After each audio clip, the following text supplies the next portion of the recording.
Thank you for joining us for our March Arkansas Valley Audubon Society program. I'm Megan Wilbar, Museum Coordinator for the InfoZone Museum at the Rawlings Library. Tonight we have Harry Rurup joining us to introduce Digiscoping. He will give us techniques for joining a camera to a scope, opening exciting new photo opportunities for wildlife photographers.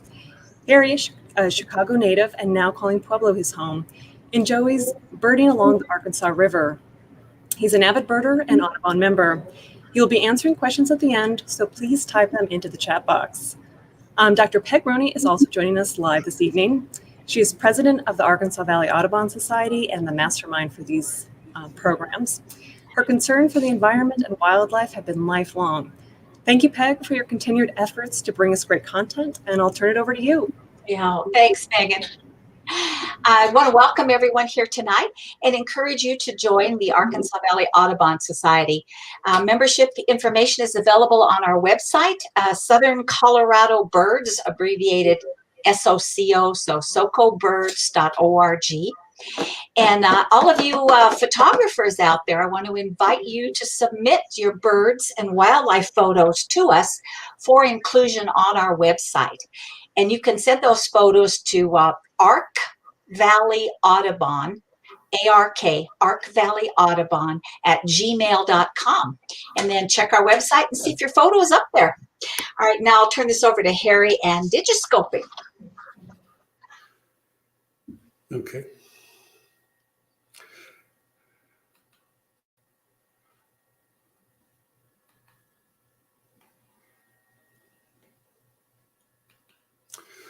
Digiscoping, joining a camera to a scope, opens exciting new photo opportunities for wildlife photographers. Basic equipment and techniques are described and illustrated here, along with solutions for some of the difficulties encountered. Bringing wildlife close. Using a 30-time power spotting scope can bring wildlife up close and personal.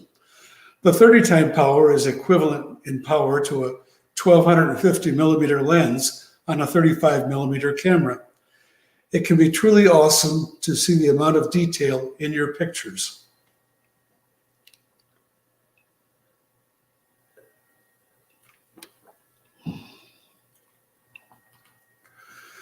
Here is a comparison of the lens powers. On the left is a 55 millimeter basic lens, and on the right is a 1250 millimeter lens of the same group of birds, the right edge here.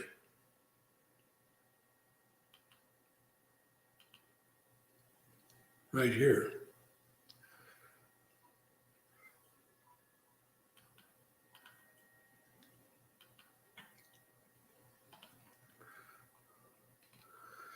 Okay, here's the basic setup with the camera. This is an adapter part here. There's another adapter here and an adapter in here. And we'll go on to the next one. Camera, adapters, and scope.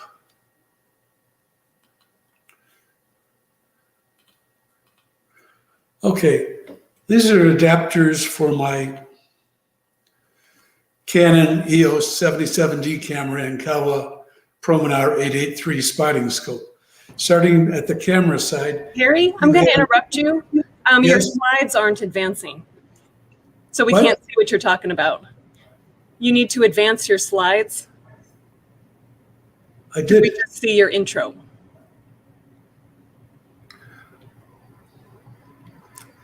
Okay.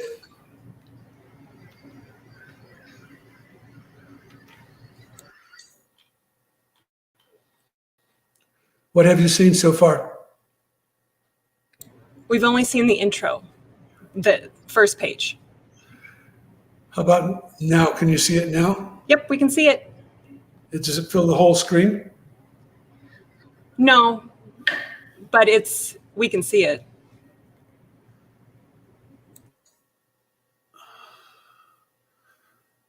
Let's see. Okay. Okay. How about now?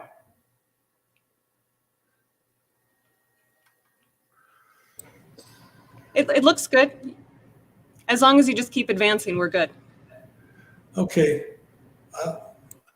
Okay, bringing wildlife close. You can see that. Using a 30-time power spotting scope can bring wildlife up close and personal. The 30-time power is equivalent in power to a 1250 millimeter lens on a 35 millimeter camera. It can be truly awesome to see the amount of detail in your pictures. Okay. Comparison of lens powers. We have a 55 millimeter basic lens on the left and a 1250 millimeter lens on the right. It's the same group of birds. This is the right edge of this group of birds that you see, these gulls. Harry, we can't see your next slide. We're still on Digiscoping. Joining a camera to a scope opens exciting new photo opportunities. We're on slide 2. Okay. I'm sorry. How about now? No. I guess I have to go back to the little side. What happens when we do this? Looks great. Okay. And I just read that. So can we go? Has everyone used it? All right. Using a 30-time power spotting scope to bring wildlife up close and personal.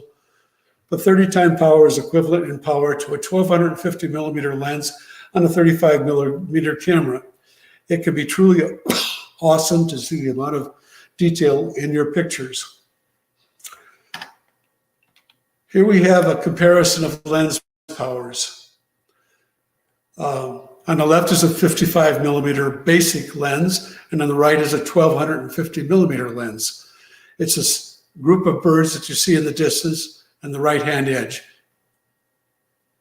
Okay. And here is the basic setup of the camera, adapters, and the scope.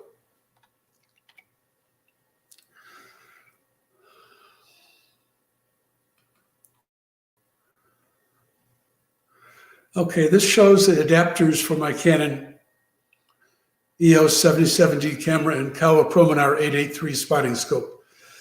The first adapter on the camera side looks like 2 pieces, and then and this attaches, it is adapted specifically to the type of camera you have. It goes on just like a lens. And then this other piece, the second adapter, contains a glass window, and it prevents dust from getting into the camera.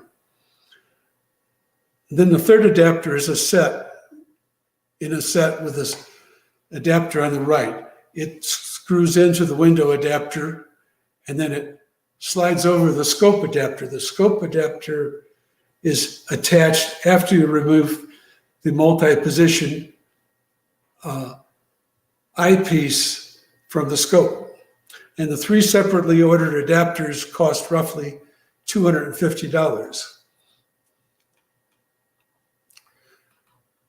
Okay, now my recommendation when ordering adapters, it's very hard to just go into the online catalog or whatever and try to pick out what you need from reading all these different things. So I recommend you chat or consult with a support team of your spotting scope manufacturer before trying to order from an online listing. Give them your camera and scope model numbers along with the model number of the eyepiece. Now, Miapta is a company that supplies adapters for use with a cell phone camera.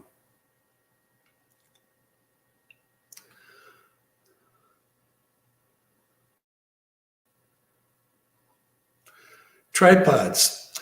Tripods help to prevent camera movement during the shutter release. And the tripods also help keep your camera zeroed in on your subject. You see the tripod here is in 2 different positions. One's a little bit lower position. I consider that more stable.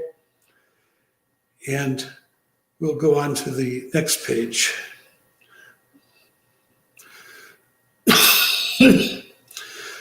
Tripods for digiscoping must be sturdy enough to support a camera and a heavy scope. Some tripod accessories may help to counterbalance and better support your setup. If possible, visit a camera store to try the variety of tripods. My experience with my equipment balances that I have to aim the scope below the target. As I tighten the tripod screw and release, the aim drifts noticeably upward.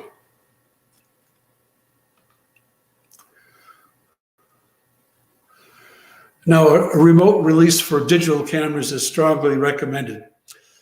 They help prevent the camera motion.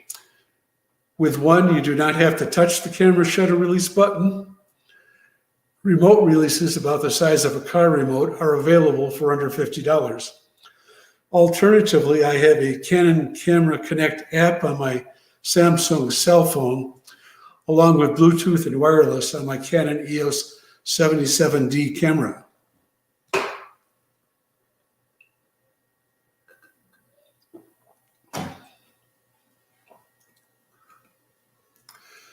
With the phone app, you can release the shutter, monitor the subject, view all the pictures on the camera, delete pictures from the camera, and save pictures to the phone. You may also use your camera's auto timer to take pictures, but it will be more difficult to capture the moment. Older SLR cameras may require a cable release. My Canon EOS 77D has a touch view screen which can release the shutter with a very light touch, which I have not used for this, but I could test this out in the future. Now that my basic equipment has been described, let us turn to our wildlife subjects.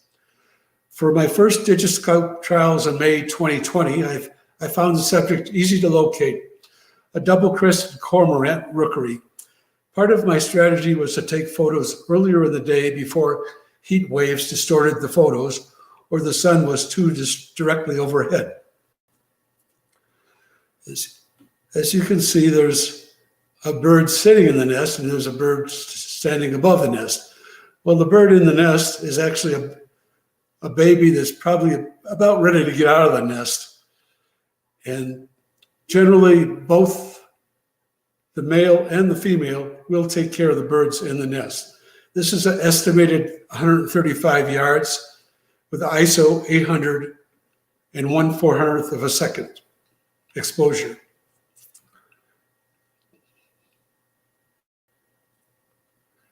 Here's an actual feeding picture.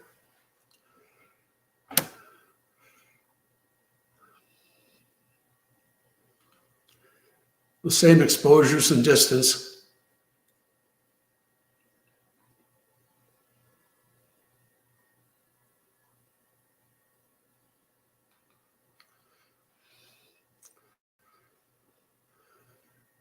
All focus adjustments are made with the spotting scope focusing knobs. Camera autofocus is not available. However, the Canon EOS 77D camera has a focus assist feature using the LCD touchscreen. Excuse me. By touching the icon in the lower right corner of the screen, a small rectangular area is produced. The rectangle can be dragged to any area in the image on which you would like to focus. By touching on the icon again, the magnification goes from 1 times to 5 times, and another touch will bring it to 10 times. Then you use the scope focus to fine tune. While doing this, you may notice that just touching the focus knob will cause a lot of image shake. This is why remote release is needed. The owl in the picture, that was a photo in a Ken Kaufman birding field guide, about 40 feet away from the camera.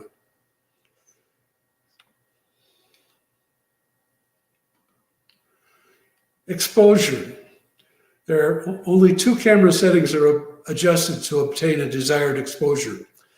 Number 1, the shutter speed, and 2, the ISO, the camera sensitivity. A higher ISO setting allows a faster shutter speed, which compensates for camera or subject movement. In bright sunlight, I have noticed that good exposures were coincidentally obtained with settings of shutter speeds to ISO, such as 1/200th to 200, 1/400th to 400, 1/800th to 800, etc. This is not meant to be a hard, fast rule. Shadows and highlights in your subject may require changing settings to prevent loss of detail in the shadows or washout of details in the highlights. As the higher ISO settings are used, be aware of possibility of increased noise in the final result.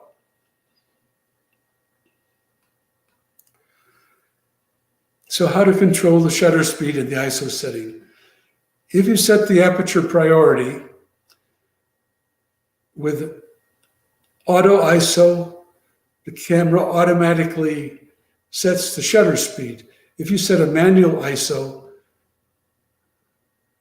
the camera will just automatically set the shutter speed. Excuse me.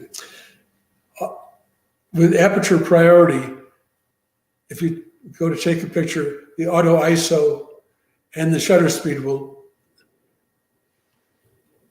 automatically set the ISO and the shutter speed, or else you can set a manual ISO. Aperture priority setting can be used with auto ISO and will give an automatic exposure by the camera adjusting both the ISO and the shutter speed, or adjusting just the shutter speed if using auto ISO settings. Now, you can also just set the shutter speed and use either auto ISO or manual ISO. If you use auto ISO, the camera will set the ISO. And if you use manual, you can set it yourself. I prefer to set my own ISO settings and shutter speeds using test photos for adjustment. This way the ISO will not be too high or the shutter speed too low. Very high ISO settings can give a noisy result. Now also, if you have the camera quality setting on your photo quality setting, I recommend shooting RAW. It's a quality setting on SLRs. Slightly underexposed images are easily adjusted with software such as Lightroom. Okay. How many times had I seen this osprey perched in this tree? And as I tried to get a little closer, it flew away.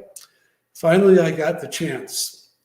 Little patience and getting to know the bird's favorite perches helps.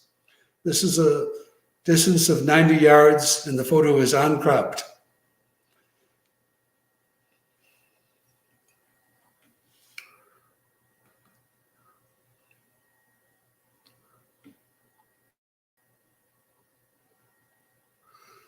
Locating birds on water is more difficult than locating a perched bird. If possible, find a branch or fallen tree in the water or a point on shore as a reference point. Below, an unperturbed mallard peacefully dabbles as an osprey takes a bath nearby. It's a picture from 220 yards away.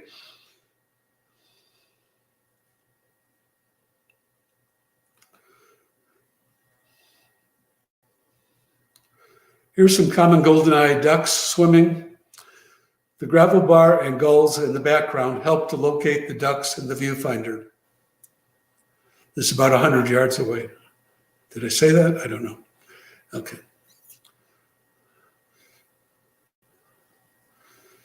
As this ruddy duck was swimming relatively close to shore, I scrambled down towards the shore through the Russian thistle. Before I could zero in on it, he had swam out of close range. I sat and waited. Eventually, he came back into range. The sticks in the background enabled location.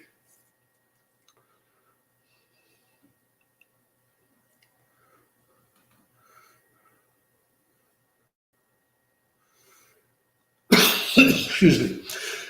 As I was approaching this pond, there were 14 great blue herons in the water on a snag in the water, and they just all took off and flew to the far shore. I took this picture with my second camera, and then I took another picture using the Digiscope. And this is approximately a quarter mile away. I took this picture. Not a great picture, but shows that it could be done.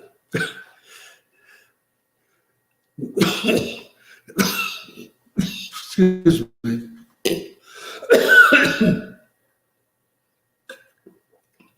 On another day, I was already set up on the rocky beach when a great blue heron flew onto the snags. This picture was taken ISO 1600, 1/1000th of a second at 175 yards and it's uncropped.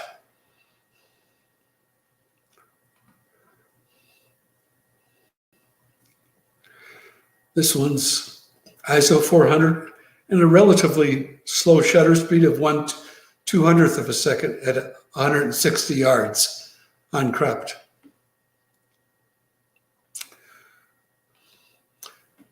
So when you can bring something so close, sometimes you can be too close. So how close is too close? You are photographing a great blue heron, which may be about 4 feet tall.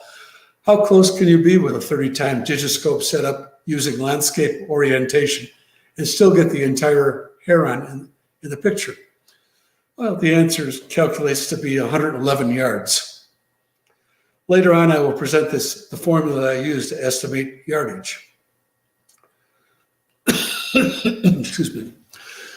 The prepared digiscoper. Before taking your equipment out to the field, it is a good idea to test it at home. If you use an app such as Canon Connect, be familiar how to set up the camera Wi-Fi and the cell phone Wi-Fi.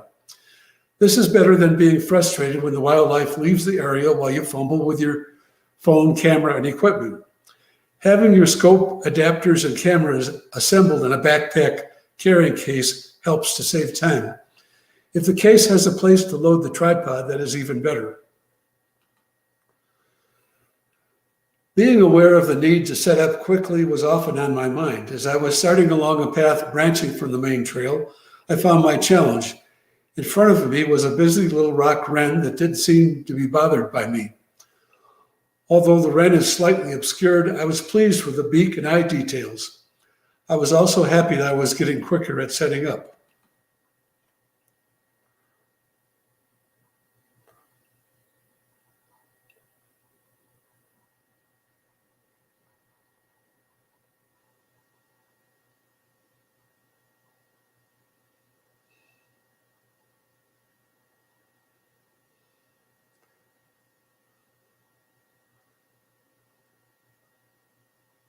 This was only about 15 yards away.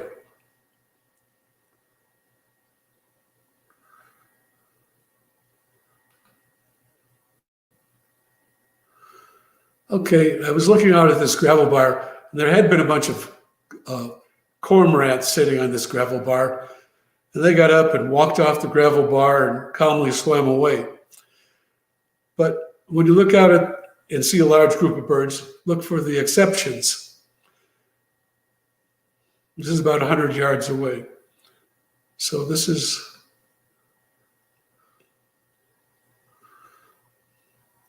a pair of ibises.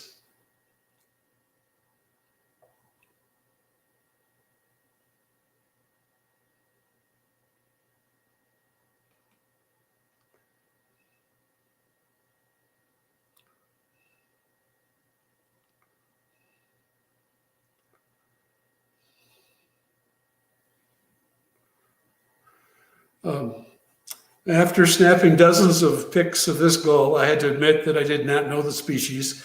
My gull studies have been minimal. When digiscoping, you have a lot of time to observe a bird in one place. This is a California gull. You notice the red and black markings on the bill.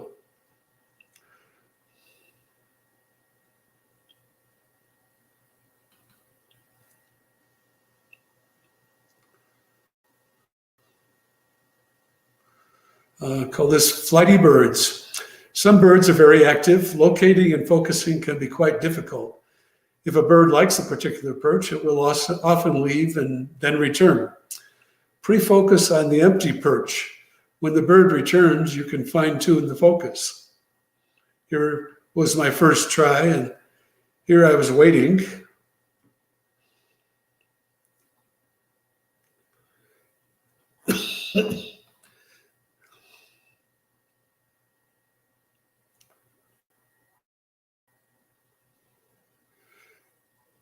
And then the bird returned.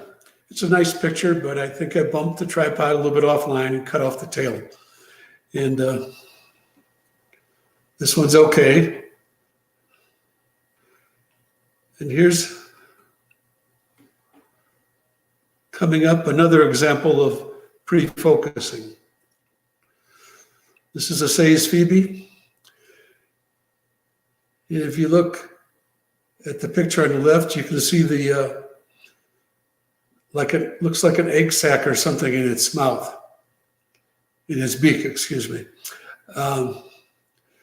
And on the picture, a little bit later picture on the right, this turned out very nice. It was a very, very overcast day, so I had a really high ISO of 1600 and a 1/200th of a second. And it's about 35 yards distance. But I'm pretty pleased with this picture. Okay.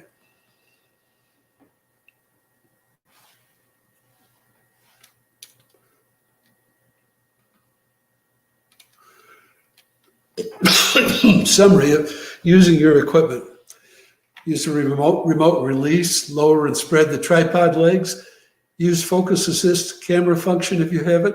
Shoot raw quality pictures. Use a lens hood on your scope.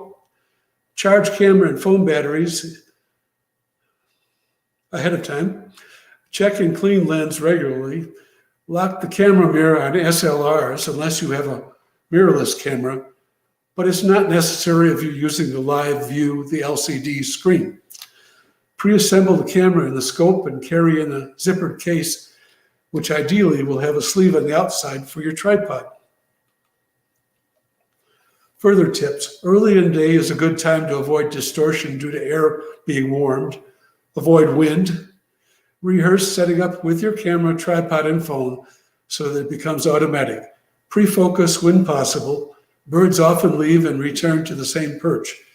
Familiarize yourself with the habitat. A quick word about mirror lockup. Many SLR cameras have a mirror which reflects the image to the viewfinder. When the shutter is released, the mirror is moved out of the way as the image is recorded. This can be a source of camera movement. It may affect the quality of your image. If you are using a live view LCD screen, this will not be necessary. Consult your manual for directions to do this on your camera. On my camera, the operation was found in the menu under custom functions, which was a little obscure. Now I'll say a little bit about estimating distances.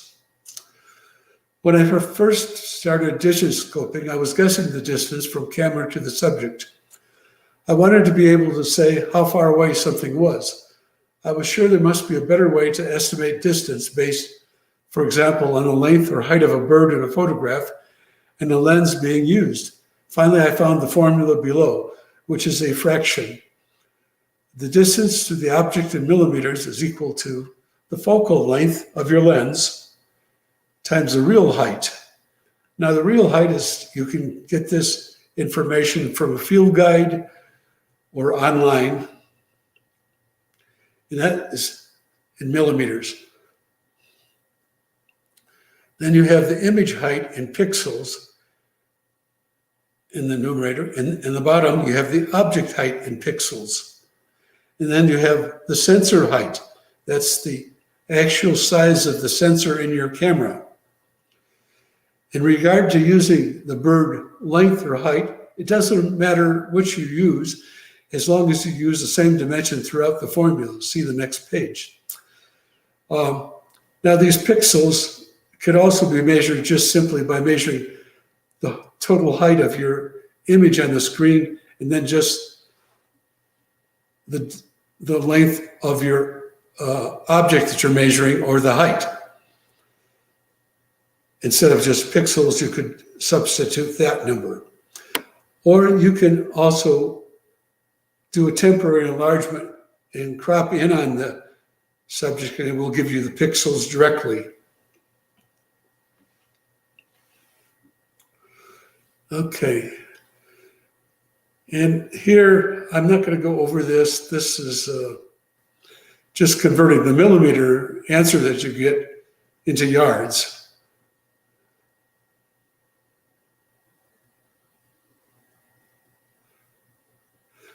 And of course, the estimates depend on having a typical bird in a pose which reflects height or length.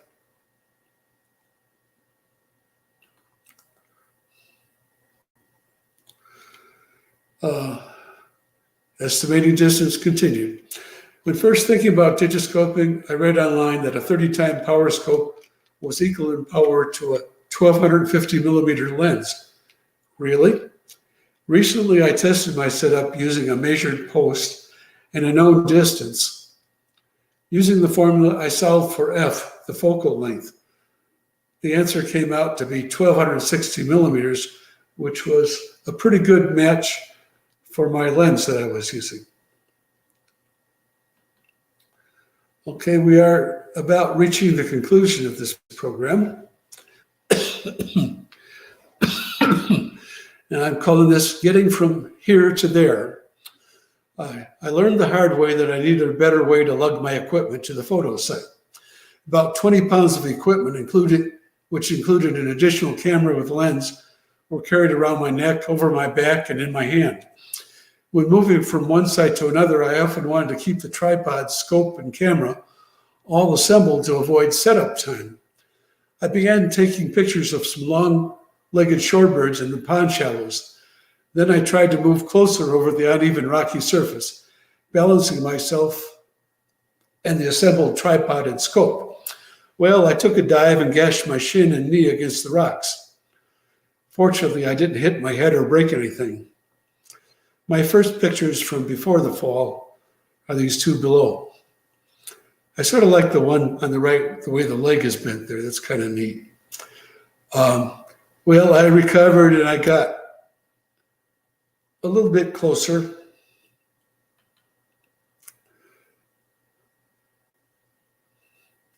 This is at 60 yards. ISO 400, 1/400th of a second. And that is the conclusion of my program for now. We'll wait for some questions if you have any. Let's see.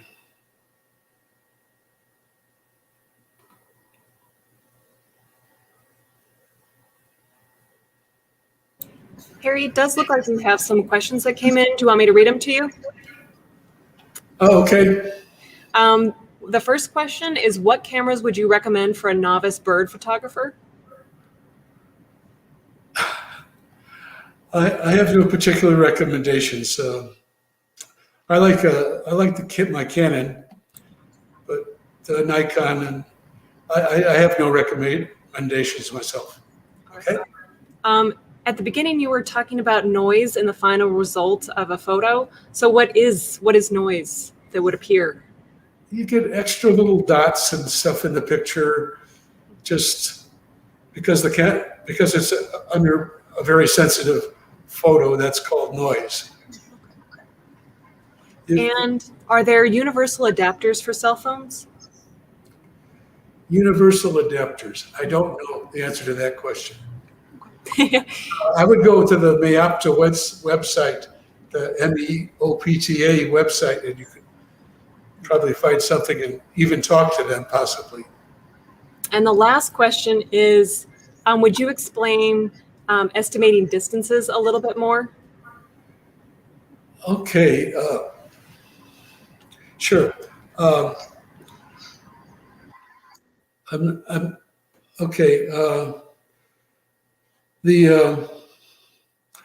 If you know the height of a bird, and as in the formula, if you know your lens focal length,